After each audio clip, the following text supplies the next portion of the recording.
ምክንያቱም የተፈጠሩት ለዚህ ነው። አቅማቸው የፈቀደውን ያህል ያድጋሉ፣ የሚችሉትንም ያህልም ያምራሉ። ይህንን የሚያደርጉት ግን ምስጋና ፈልገው ወይም ከሰው እውቅና ሽተው አይደለም። ይልቁንም ጠንካራ፣ አስደናቂ የሚሆኑት የተፈጠሩት ለዚህ ስለሆነ ነው። ይሄ የተፈጥሮ ህግ አባጨጓሬ ቢራቢሮ የሚሆነው ላባ የሌለው ደካማ ጫጩት ንስር የሚሆነው ፈልገው ሳይሆን እንዲሆኑ ተፈጥሮ ነው። በተመሳሳይ መንገድ ማርቆስ የሰው ልጅ ግዴታ እምቅ አቅሙን ማውጣት አለበት ብሎ ያምናል። ንብረት ወይም ሀብት ማከማቸት ወይም ደግሞ ሽልማትና ዝና ማግኘት አያምንበትም ነበር። ተፈጥሮ አንተን ሰው አድርጋ ፈጥራለች። ይህንን በማሰብ ደግሞ በዚህ ምድር ላይ ያንተ ግዴታ ልትሆን የምትችለውን ያህል ደግና በጎ ሰው መሆን ነው። ለደራሲ ማርቆስ ይሄ የሰው ልጅ ትልቅ የስኬት ጥግ እምቅ አቅሙን ሳያወጣ መቅረት ግን ሰው ሊወርድበት የሚችለው የመጨረሻ ጨለማ ቦታ ነው። መቆጣጠርና የሌሎችን ክፋት መረዳት። በመጨረሻ ሌላ ምንም ነገር መቆጣጠር አትችልም። ዓለም በአንተ ላይ የሚጥለውን ነገር መቆጣጠር አትችልም። ነገር ግን የምትሰጠውን ምላሽ መቆጣጠር ትችላለህ። ምንም አጋጣሚ ቢፈጠር ታላቅ ሰው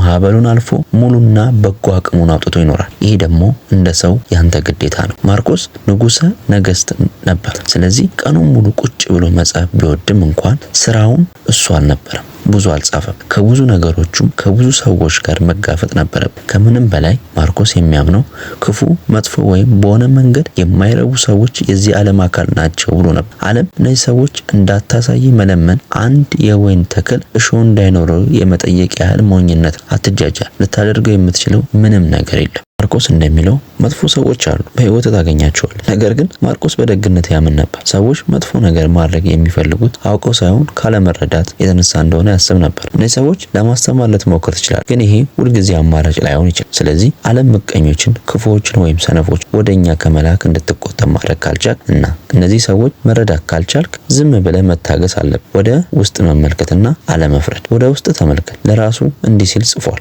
ማርቆስ አንተም እኮ ስህተት አለብህ። በሰው ላይ ለመፍረድ አንተ ማነህ? ምናልባት ከነዚህ መጥፎ ከሚባሉ ሰዎች የተለየ ስህተት ይኖር ይሆናል። ግን ማርቆስ ሆይ አንተም ስህተቶች አሉብህ። በሌላ ቀን በሌላ ውይይት ላይ ምናልባት አንተም ራስህ የማታውቀው ስህተት ልትሆን ትችላለህ። እንዲያውም እነሱ ስህተት እየሰሩ መሆኑን እርግጠኛ መሆን አትችልም። ለቤተሰቡ ምግብ ለማቅረብ የሚሰርቅ ሌባ ስህተት አይደለም። አንተን ያልተረዳው እና በህይወት ውስጥ ብዙ ጊዜ አታውቀውም፣ እንደማታውቀው እንኳን አታውቅም። ስለዚህ በሰው ላይ አትፍረድ። በመጨረሻ ማርቆስ ሁላችንም የተፈጠርነው ለአንድነታችን ነው፣ እርስ በርስ ለመረዳዳት ነው ብሎ ያምን ነበር። ደጋግሞም ራሱን ያስታውስ ነበር። ይሄ የተፈጥሮ ህግ ነው። የሚያፈሩት እንስሳት እንዲበሉት ነው። እንስሳት ይሞታሉ፣ ትሎች ምግብ እንዲያገኙ ነው። ልክ በተፈጥሮ ዓለም እንደሆነ ሁሉ ሁላችንም እርስ በርስ እንድንረዳዳ ተደርገን የተፈጠርነው። ይሄ ደግሞ የኛ ግዴታ ነው። በህይወት ውስጥ እውነተኛ ውድቀት ይሄንን ኃላፊነት መተው ብቻ ነው። ስለዚህ ማርቆስ ይሄንን ማድረግ በሚገባ ማድረግ አለ። መከራን በብላት መጋፈጥ። ሁላችንም ውስጥ መከራ፣ ፈተና ያልፋል። ማርቆስ ከዚህ የተዳደለ አልነበረም። ነገር ግን መጥፎ ሰዎች እንደማግኘት ሁሉ መከራን ማስተናገድ የሰው ልጅ ህይወት አካል መሆን ተረድቷል። አሁንም ቢሆን መቆጣጠር የምትችለው ነገር ብቻ ነው መቆጣጠር የምትችለው። ስለዚህ መጥፎ ነገሮች እንዳይከሰቱ አትጸልይ። ይሄ የሰነፍ ስራ ነው።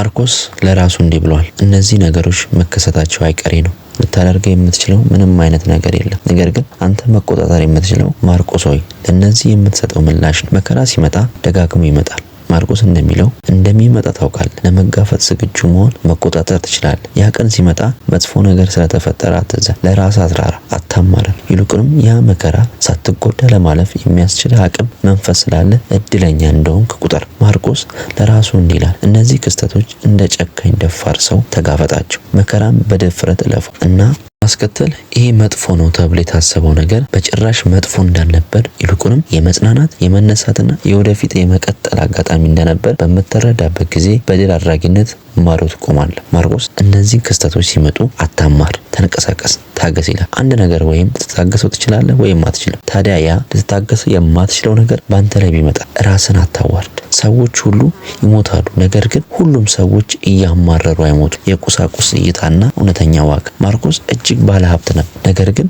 ይሄ በራሱ ችግር ነው ብሎ አላመነም ነበር። በታሪክ ውስጥ እንደነበሩ አንዳንድ ፈላስፋዎች ቁሳቁስ ንብረት አላጠላሽም፣ ይልቁንም እንደሚያስፈልጋቸው ነገሮች ጋር ባለው ግንኙነት ላይ ጥንቁቅ ነበር። ማርቆስ የፈለገው ነገር ማድረግ ይችል ነበር፣ ገንዘብ፣ ቤቶች፣ ስነ ጥበብ፣ የወይን ጠጅ። ነገር ግን ላለማድረግ መረጠ። በምትኩ እንዲህ አለ፣ ማርቆስ ሆይ ስለምትፈልጋቸው ቁሳቁሶች ነገሮች፣ እነዚህ ነገሮች ትርጉም የለሽ ናቸው፣ እምቅ አቅምን አያወጡልህም። ያንን ማድረግ የምትችለው አንተ ራስህ ብቻ ነህ። አሁን ባለ ነገር ላይ አስብና እሴት ስጣቸው። ባይኖሩ ኑሮ ምን ያህል ትመኛቸው እንደነበር አስተውል። ነገር ግን ማርቆስ ሆይ ተጠንቀቅ። እነዚህ ነገሮች በድንገት ቢጠፉ እንኳን ተስፋ እስከምትቆርጥ ድረስ እሴት እንዳትሰጣቸው ለራሱ ይነግረዋል። ጥሩ ናቸው፣ ነገር ግን ቦታ የላቸው። እንደ ሰው አያሻሽሉም፣ ይበልጥ በጎ ወይም ደግ አያደርጉም። ያንተ አቅም ነገሮችን ማከማቸት። የሰው ልጅ አቅም ከዚህ የላቀ ከተፈጥሮ ጋር ተስማምቶ መኖር አለ። የሞት እይታና የተፈጥሮ ትእዛዝ። ማርቆስ ስለ ሞት በማሰብ ብዙ ጊዜውን አያሳልፍም ነበር። ምን ያህል ቢባል ስለ ሞት ያለው አመለካከት ሳናነሳ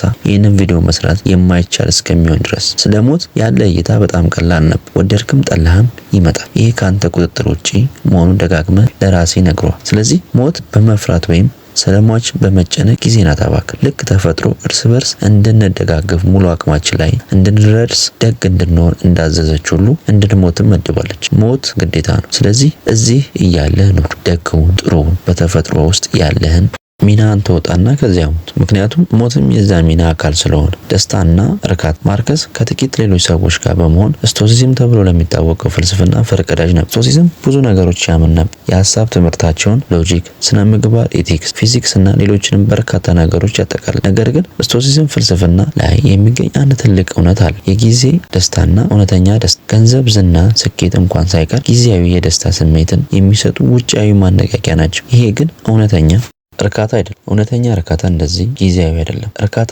ጽንሰ ሀሳብ ከዚህ የላቀ ሙሉ በሙሉ ከውስጥ የሚመነጭ ህልውና ሁኔታ ነው። እንደ ማርቆስ ንጉሠ ነገሥት መሆን ወይም ከማንኛውም ምድራዊ ነገር የሚመጣ አይደለም። ስቶሲዝም እንደሚሉት እውነተኛ እርካታ ለማግኘት በጎነት መኖር አለበት። ራስን ማሻሻል ልትሆን የምትችለውን ሁሉ መሆን አለበት። ብቻውን ውድቀት፣ ብቻውን እውነተኛ ህመም፣ ብቻውን እውነተኛ ሀዘንና ልንፈራ የሚገባው ብቸኛ ነገር እምቅ አቅምን ሳታሳካ ቀርተ ራስን ማስቀየም ብቻ ነው። ምክንያቱም ታላቅ መሆን ያንተ ግዴታ ነው። ታላቅ መሆን በተፈጥሮ ውስጥ ያለ ነገር